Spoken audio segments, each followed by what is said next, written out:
for a lot of my clients, a lot of my just viewers, like maybe yourselves that are watching this, that are coming from areas that maybe are a little bit more humid than Denver. And with that humidity, a lot of times comes lots of bugs, insects, and just bad weather like hurricanes, tornadoes, that kind of stuff.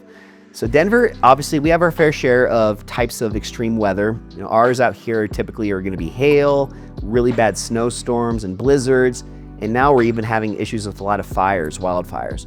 But we don't have crazy insects, bugs, we don't have a lot of humidity, and it's just a very pleasant place to live.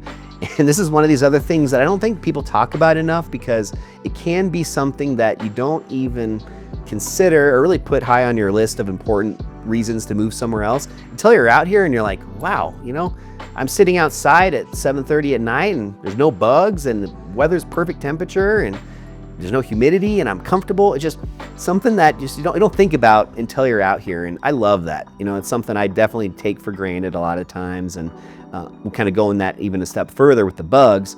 Just, you know, not having to deal with cockroaches and venomous snakes and all that kind of stuff. We really don't have any of that bad stuff.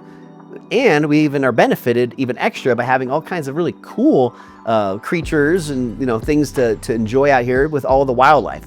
You know, I have a cabin up in Grand Lake, which is about 2 hours west of Denver, and up there specifically, I mean, we have some of the coolest wildlife ever. We've got black bear, moose, mountain lion, elk, and deer, really, really different kinds of birds. Just so many cool, amazing animals to enjoy just checking out when you're up in the mountains.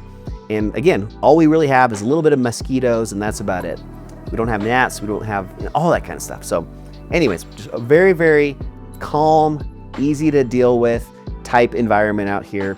And as long as you're prepared for a little bit of this weather extremes with the blizzards and maybe some of the wildfires, you know, outside of that, I think we're very blessed and very lucky to have, you know, a very easy to deal with climate here in Denver.